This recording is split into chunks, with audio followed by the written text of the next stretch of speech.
ফিলিস্তিনিদের নিয়ে গভীর ষড়যন্ত্রের গুঞ্জন উঠেছে, আর এই ষড়যন্ত্রের খলনায়ক হিসেবে পরিচিতি পেয়েছে মিশর, যার বাস্তবায়ন ইতোমধ্যেই শুরু করেছে ইসরায়েল। ইহুদিবাদীদের জন্য নেপথ্যের নায়ক হিসেবে মার্কিন প্রেসিডেন্ট ডোনাল্ড ট্রাম্পের নামটি প্রাধান্যের তালিকায় শীর্ষে রয়েছে। এসব ষড়যন্ত্রে গাজার প্রায় ২০ লাখ মানুষের জীবন নিয়ে রীতিমতো ছেলে খেলা শুরু করেছে যুক্তরাষ্ট্র।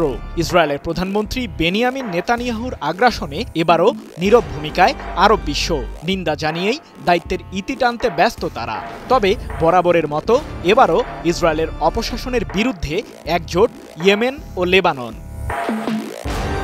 জানুয়ারিতে ফিলিস্তিনের স্বাধীনতাকামী সংগঠন হামাসের সাথে ইসরায়েল যুদ্ধবিরতিতে গেলে স্বস্তি ফিরে গাজাবাসীদের মাঝে। নিজের মাথা গোজাবার ঠাঁই খুঁজে নিতে গাজায় ফিরতে শুরু করে ফিলিস্তিনিরা। তবে নিজেকে শান্তির দূত আখ্যা দেয়া মার্কিন প্রেসিডেন্ট ট্রাম্প গাজায় বসবাসকারী ফিলিস্তিনিদের নিয়ে উদ্ভট সিদ্ধান্তের কথা জানালেন। ফেব্রুয়ারি মাসে ইসরায়েলের প্রধানমন্ত্রী বেনিয়ামিন নেতানিয়াহু যুক্তরাষ্ট্র সফরে গেলে তার উপস্থিতিতেই ট্রাম্প ঘোষণা দিলেন গাজা থেকে ফিলিস্তিনিদের সরিয়ে উপত্যকাটিতে আমোদ প্রমোদের জন্য ব্যবসা প্রতিষ্ঠান গড়বে মার্কিন প্রশাসন, আর গাজাবাসীদের মিশর ও জর্ডানে পাঠানোর ব্যবস্থা করবেন মার্কিন শাসক। তার এই প্রস্তাবের প্রতিবাদ জানায় হামাস, ইরান সহ আরব বিশ্বের বেশ কয়েকটি দেশ। গত সপ্তাহে হঠাৎ করেই যুদ্ধবিরতির শর্ত ভঙ্গ করে গাজা উপত্যকায় আবারও বিমান হামলা শুরু করে নেতানিয়াহু বাহিনী। নারী ও শিশুসহ অন্তত ৬০০ জনকে হত্যা করে আগ্রাসী বাহিনী। গাজায় নতুন করে হামলা শুরু করতে মার্কিন প্রেসিডেন্ট ট্রাম্প নিজেই আদেশ দিয়েছিলেন বলে হোয়াইট হাউস জানায়। শুরু হয় আলোচনা সমালোচনা। সৌদি আরব সহ বেশ কয়েকটি দেশ তাদের সেই পুরনো কৌশল নিন্দা জানিয়েই চুপ হয়ে যায়। তবে নেতানিয়াহুর বিরুদ্ধে প্রতিরোধ গড়ে তুলে লেবাননের সশস্ত্র গোষ্ঠী হিজবুল্লাহ ও ইয়েমেনের হুথি বিদ্রোহীরা। তেল আবিবকে লক্ষ্য করে ক্ষেপণাস্ত্র ও ড্রোন হামলা চালায় ইরান সমর্থিত সশস্ত্র গোষ্ঠী দুটি। এবার ট্রাম্পের গাজাবাসীদের অন্যত্র সরিয়ে নেয়ার পরিকল্পনায় সম্মতির কথা জানিয়েছে মিশর।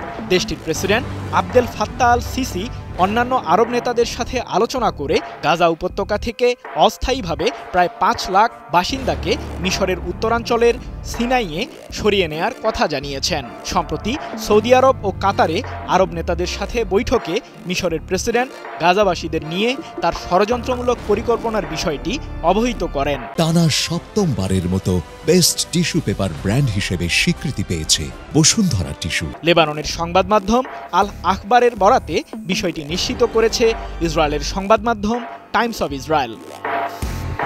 তবে মিশর সরকার বিষয়টির সত্যতা নিয়ে অভিযোগ তুলেছে। দেশটির রাষ্ট্রীয় তথ্য পরিষেবা দপ্তর জানিয়েছে, ফিলিস্তিনিদের বাস্তুচ্যুত করার যে কোনো প্রচেষ্টার বিরুদ্ধে শক্ত অবস্থান মিশরের। বরং গাজা উপত্যকা পুনর্গঠন নিয়ে কায়রোতে আরব শীর্ষ সম্মেলনে যেসব আলোচনা হয়েছে তার প্রতি জোর দিচ্ছে মিশর সরকার। ২১ মার্চ এক প্রতিবেদনে বিষয়টি নিশ্চিত করেছে সংবাদ মাধ্যম টাইমস অব ইসরায়েল।